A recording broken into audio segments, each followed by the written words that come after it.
Seigneur, ta parole est grande, elle demeure à jamais. Ta parole est infaillible, rien ne peut la supprimer. Bienvenue à vous, chers téléspectateurs, ainsi qu'à tous nos téléspectateurs dans le monde entier, dans un nouvel épisode de notre émission d'études quotidiennes Toute la Bible. Nous sommes tous près de la fin du livre des Actes. Aujourd'hui, si Dieu le veut, nous allons étudier le livre des Actes, chapitre 26. Permettez-moi d'abord d'accueillir notre invité, le frère Youssef Riyad. Bienvenue, frère Youssef. Merci beaucoup, frère. Honoré de vous avoir. Que Dieu vous bénisse. Bienvenue aussi à nos invités, honoré de vous avoir. Frère Youssef, aujourd'hui, si Dieu le veut, nous allons prendre une partie du chapitre 26 jusqu'au verset 18. Mais pourriez-vous d'abord nous donner une idée générale de ce chapitre ? Dans ce chapitre, nous voyons le plus long discours de l'apôtre Paul dans le livre des Actes des Apôtres, où Paul présente sa défense. Bien sûr, cette défense n'avait pas pour but de l'innocenter ou de le condamner, parce qu'il n'était pas dans le pouvoir d'Agrippa ou de Festus de l'innocenter ou de le condamner, parce que l'apôtre Paul en avait déjà appelé à l'empereur. Mais Festus voulait écrire à l'empereur au sujet de ce prisonnier et de son cas, alors qu'en fait il ne comprenait rien de rien, parce qu'il a entendu parler, comme il l'a dit dans le chapitre dernier, le chapitre 25, d'un certain Jésus qui est mort, et que Paul affirmait être vivant. Et il ne voyait aucune différence entre sa mort et sa vie, car s'il était vivant, il allait mourir. La question ne faisait aucune différence pour lui, il n'y comprenait rien. Comment allait-il écrire à l'empereur au sujet d'un prisonnier et lui présenter son cas, alors qu'il n'y comprenait absolument rien? Il profita donc de la visite d'Agrippa et lui dit « Écoute-moi afin que tu m'aides à rédiger le rapport à soumettre à l'empereur. » Mais Paul avait une autre perspective, car le Seigneur lui avait dit qu'il se tiendrait devant des rois et qu'il témoignerait devant des rois. Et il a vu que c'était une occasion qui ne se répétera peut-être pas, qu'il se tienne devant un roi, afin de parler, non pas de sa propre cause, mais de la cause de ce roi et de son salut éternel. Il profita donc de l'occasion et prononça un long discours, bien qu'il fût interrompu par Festus, parce qu'il dit dès le début du chapitre « Je te prie donc de m'écouter avec patience », c'est-à-dire que probablement il avait l'intention de parler plus longuement.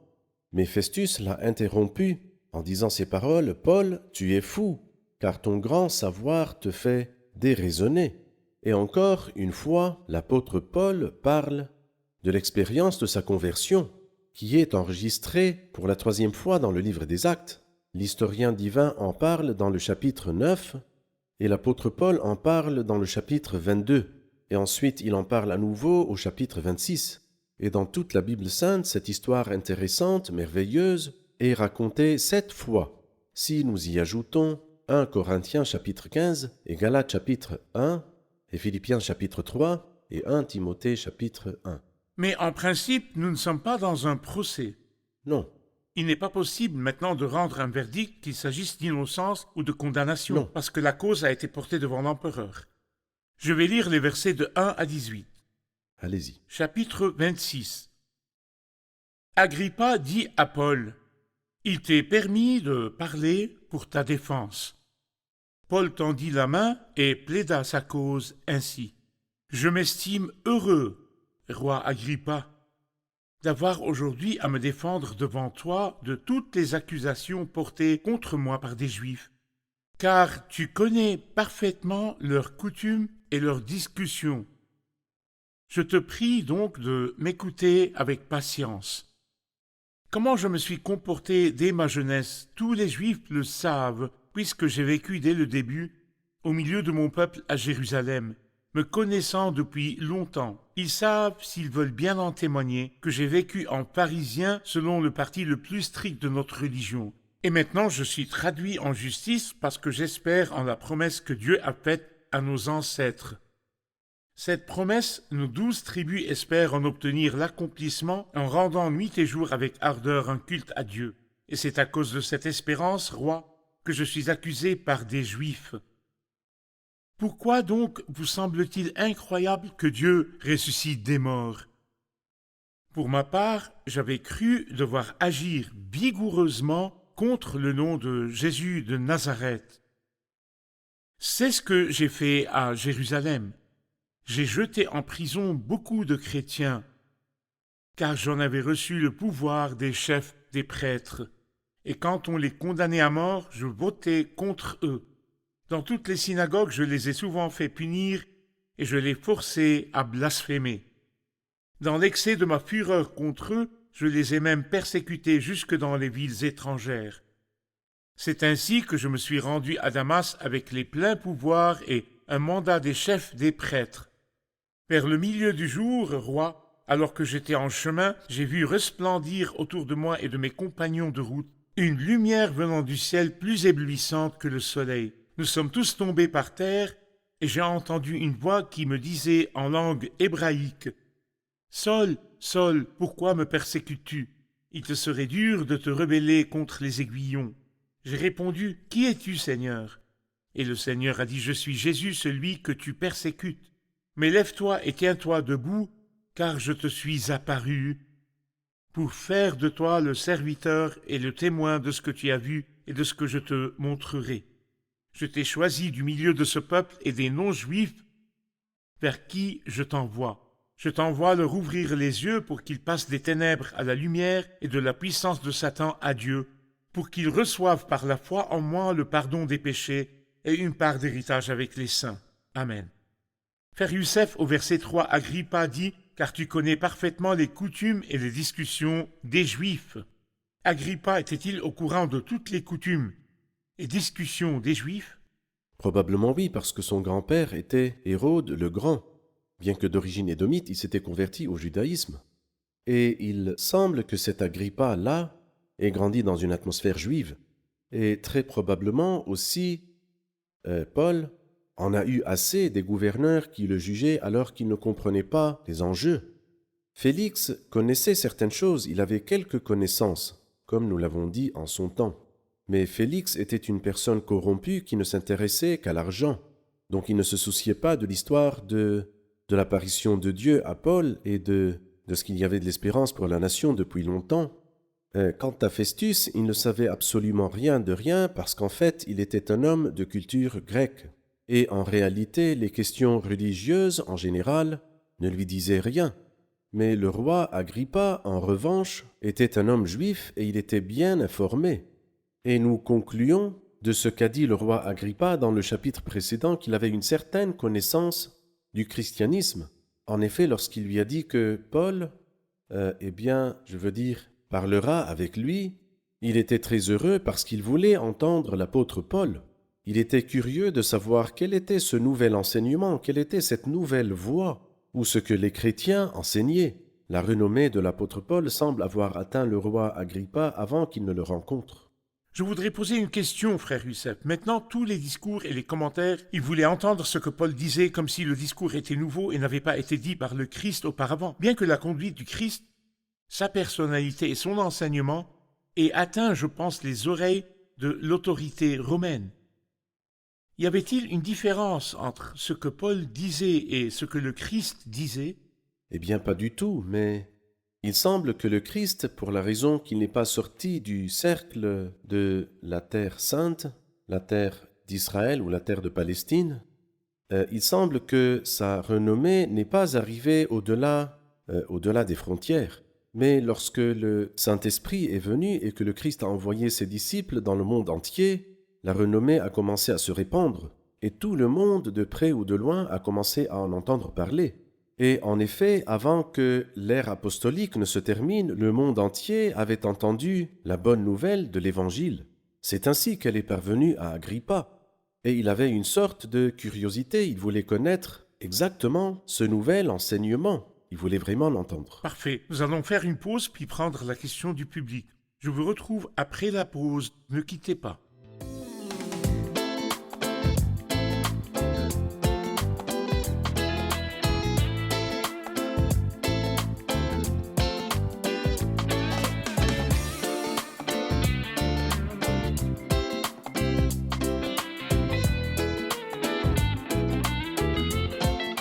Nous revoici, chers téléspectateurs, pour prendre la question du public. Comment allez-vous? La question. Il y a une expression que je vois dans le 2e verset du chapitre 26, les conversations de l'apôtre Paul avec le roi Agrippa. J'y vois de la flatterie ou de la soumission au roi, quand il lui dit « Je m'estime heureux, roi Agrippa ».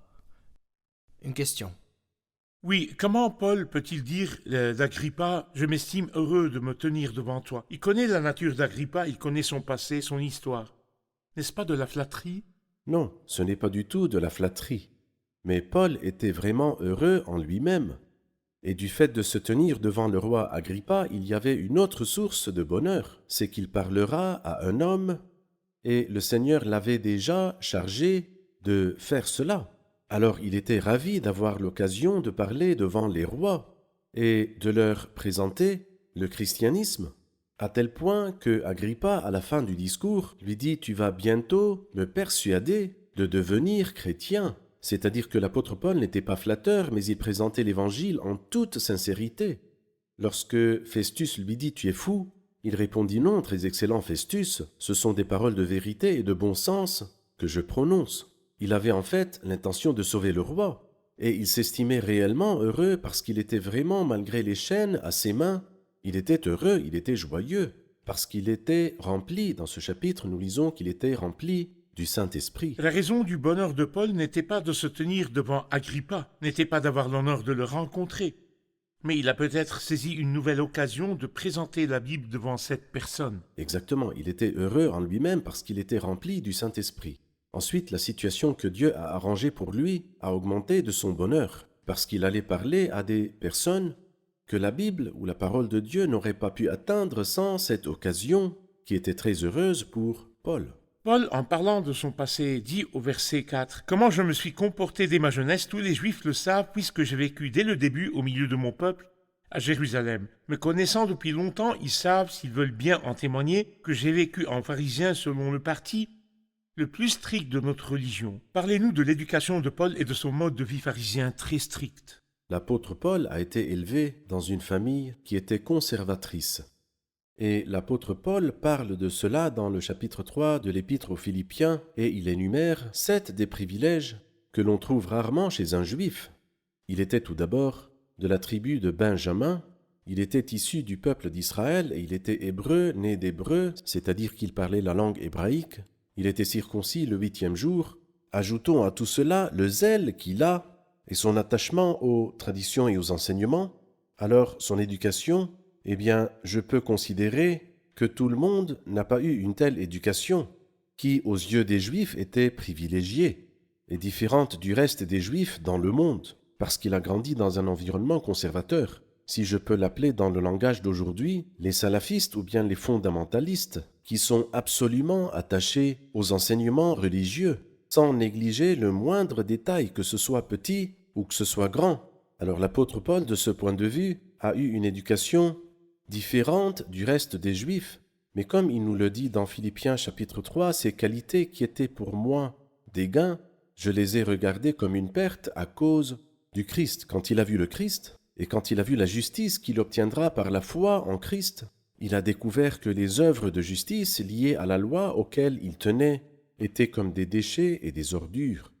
Frère Youssef, il dit au verset 9 « Pour ma part, j'avais cru devoir agir vigoureusement contre le nom de Jésus de Nazareth. » Et si Jésus de Nazareth est le nom méprisé, bien que Paul ait vu le Seigneur Jésus, à lui soit toute la gloire en gloire, pourquoi l'appelle-t-il encore Jésus de Nazareth, le nom méprisé? L'idée répandue parmi les gens est que quelqu'un qui a grandi en Galilée, et dans la ville de Nazareth en particulier, est quelqu'un dont on ne peut faire aucun cas. Et ce n'est pas nouveau, car le prophète Ésaïe a dit « Nous l'avons méprisé, nous n'avons fait aucun cas de lui ». Mais il ira plus loin et nous dira que ce Jésus de Nazareth, il l'a vu. Et quand il l'a vu, il a dit « J'ai vu resplendir autour de moi une lumière venant du ciel, plus éblouissante que le soleil. » Alors ceux méprisés aux yeux de la nation, et à mes propres yeux dans mes temps d'ignorance, cet homme-là a une gloire qui est plus grande que la gloire créée, même si c'était la lumière du soleil, parce que la gloire du Christ est la gloire du Créateur et non pas la gloire de la créature. Le Christ est toujours dans l'esprit des hommes, Jésus de Nazareth. C'est vrai, Mais Paul a eu l'honneur de le voir en gloire, Oui. le Seigneur Jésus-Christ. c'est juste. Vous nous avez déjà dit que la signification de Nazaréen n'était pas seulement le mépriser. Il signifie rejeton ou bien germe, dans le sens où, bien qu'il soit sorti d'une terre toute sèche, mais il a grandi devant lui comme une jeune plante, comme un rejeton qui sort d'une terre toute sèche. Alors lui seul avait la vie en lui, et toute la terre était morte, toute la terre était sèche, mais il était couvert de rosée, et il y avait la vie en lui. Verset 10, c'est ce que j'ai fait à Jérusalem. J'ai jeté en prison beaucoup de chrétiens. Frère Youssef, il dit ici que les croyants qui étaient en prison étaient des saints, bien que l'on entende souvent dire que le mot saint est donné à un groupe particulier de personnes. Comment trouver le bon titre? Les concepts humains sont erronés, et nous devons corriger nos concepts à la lumière de la Bible sainte, et non pas l'inverse. Ce n'est pas à nous de soumettre les paroles de la Bible sainte à nos concepts qui sont hérités, des concepts qui peuvent être erronés, et le sont probablement. Non, les saints sont tous ceux qui ont connu le Christ et se sont séparés de ce monde et sont devenus la propriété du Christ par l'efficacité du sang du Christ par lequel il a acheté les croyants. Et lorsque nous lirons l'Épître aux Hébreux, par exemple, nous saurons que le Christ, par une seule offrande, a conduit à la perfection pour toujours ceux qu'il rend saints. C'est-à-dire que nous sommes rendus saints et parfaits en Christ, bien sûr pas en nous-mêmes. Nous ne sommes pas du tout parfaits en nous-mêmes, mais en Christ, nous sommes rendus saints et parfaits. Et il dit aussi dans Hébreux 2:11, de fait celui qui procure la sainteté, le Christ, et ceux qui en bénéficient, les croyants, ont tous une seule et même origine, c'est pourquoi il n'a pas honte de les appeler ses frères. Lorsque nous disons que les croyants sont des frères et que le Christ n'a pas honte de les appeler ses frères, ce ne sont pas juste des mots ou un titre, pas du tout. Ils ont tous une seule et même origine, le même genre, de la même assemblée. C'est pour cette raison que le Christ n'a pas honte de les appeler ses frères. En raison de la persécution et de la détresse que Paul avait infligée aux croyants, il y a un mot étrange sur lequel certains s'attardent, à savoir « je l'ai forcé à blasphémer ». Est-il possible qu'un croyant pieux blasphème sous la pression de la persécution? Eh bien, il semble que cela se soit effectivement produit à certains moments et que Paul ne se soit jamais pardonné. Lorsque l'intensité de la douleur augmente, la personne est temporairement forcée de dire quelque chose qui n'est pas vrai à propos du Christ. Et cela a certainement causé aux saints qui ont prononcé ces paroles une douleur très intense. N'oublions pas que l'apôtre Pierre a été contraint, sous la pression de la peur, de renier le Christ et qu'il est sorti et qu'il a pleuré, et il a pleuré amèrement. C'est-à-dire que si cela s'était produit sous la pression d'un châtiment cruel, à ce moment-là, il aurait causé des douleurs atroces à ces gens saints qui ont prononcé ces paroles et aurait rendu Paul, après cela, incapable de se pardonner, puisqu'il dit cela ici. Comment pouvons-nous nous préserver? Comment le croyant peut-il se protéger contre la condition qu'il pourrait atteindre, qui est près de l'effondrement? Et après cela, il pourrait blasphémer sous la pression de la persécution. Eh bien, s'armer de l'intention de souffrir, je pense que cela nous aidera. Surtout quand nous nous rappelons, souviens-toi de Jésus-Christ, ressuscité d'entre les morts. Rappelez-vous que le chemin de notre Maître n'a pas été facile. Et je pense que le Christ nous a encouragés dans Luc chapitre 12 en nous disant « Ne redoutez pas ceux qui tuent le corps. Celui qui se déclare pour moi, je me déclare pour lui devant les anges de mon Père. Et n'ayez pas peur en général parce que même vos cheveux sont tous comptés. Écoutez les encouragements du Christ. Avant que la persécution se produise, cela nous aidera. » Nous allons faire une pause puis prendre la question du public. Chers téléspectateurs, je vous retrouve après la pause. Ne quittez pas.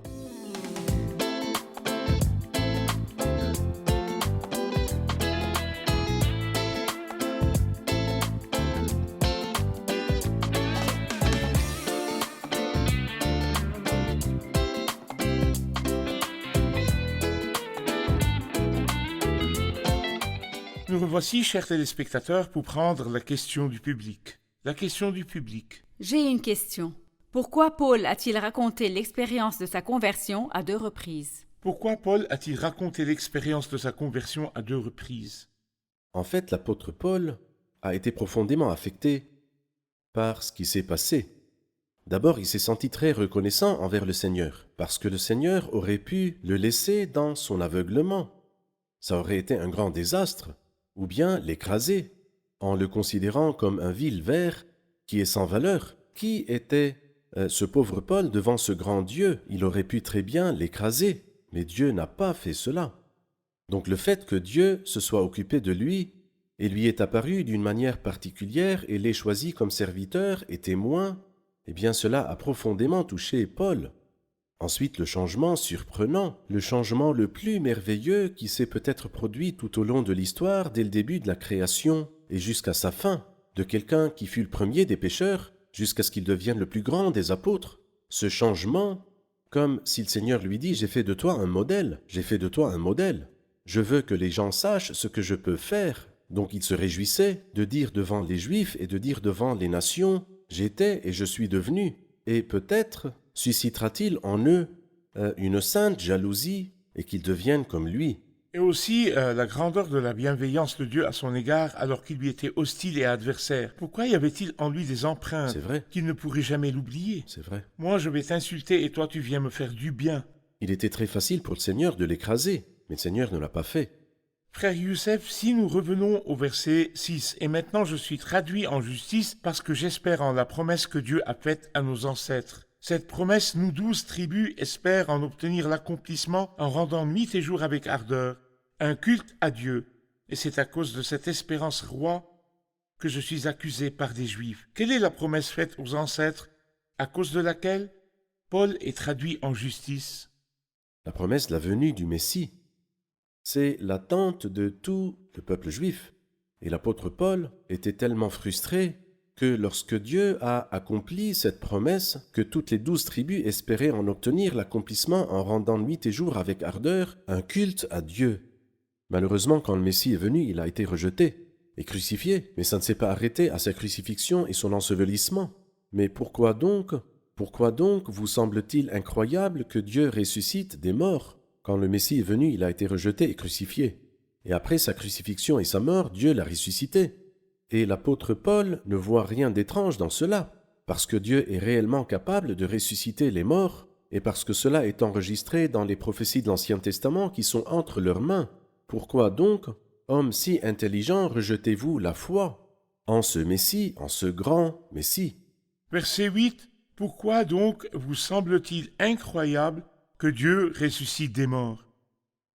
Ne connaissait-il pas l'histoire de la résurrection des morts en général, que ce soit dans le judaïsme, dans certaines religions grecques ou même dans la religion égyptienne pharaonique, il y avait ce qu'on appelle la renaissance et la résurrection. Ne connaissait-il pas du tout l'histoire de la résurrection ou est-ce un autre type unique de résurrection? En réalité, pas tout le monde croyait à la résurrection, même parmi les Juifs. Les Sadducéens ne croyaient pas à la résurrection.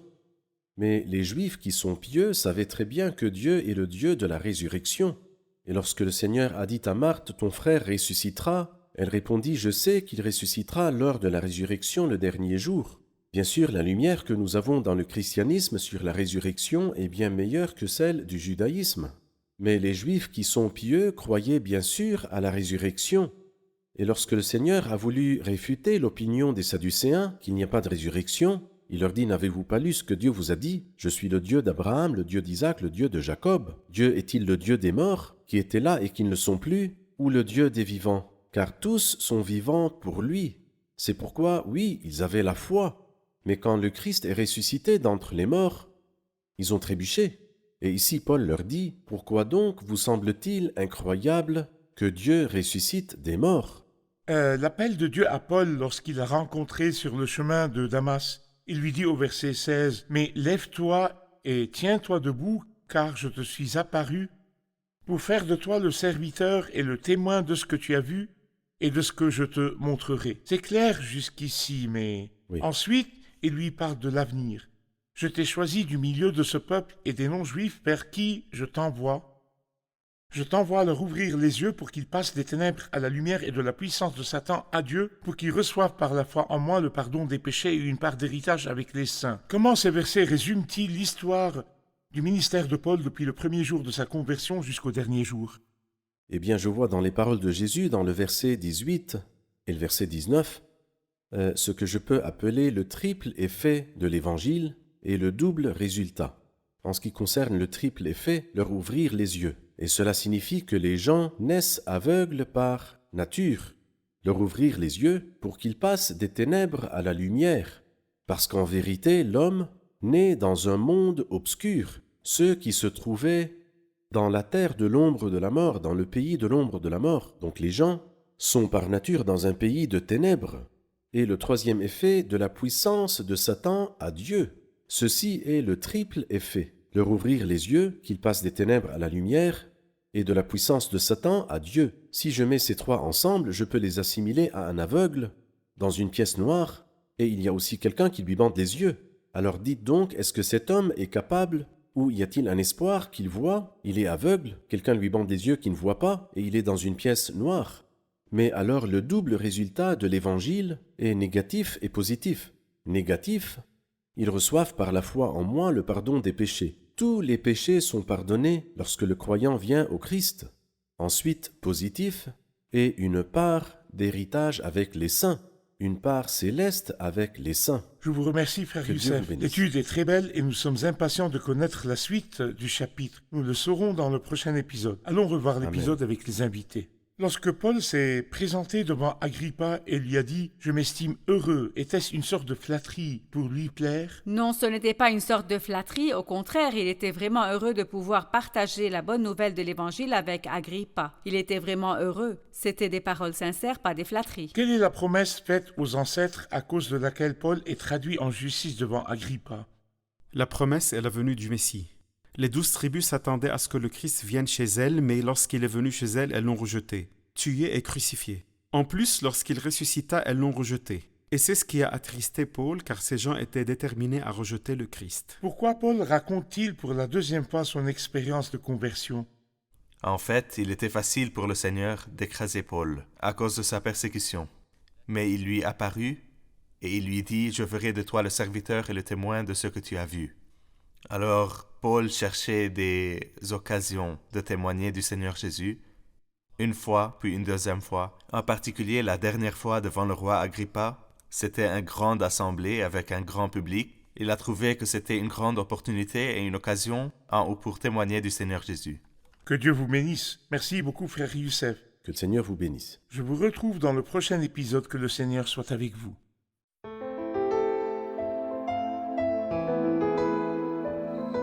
Seigneur, ta parole est grande, elle demeure à jamais. Ta parole est infaillible, rien ne peut la supprimer.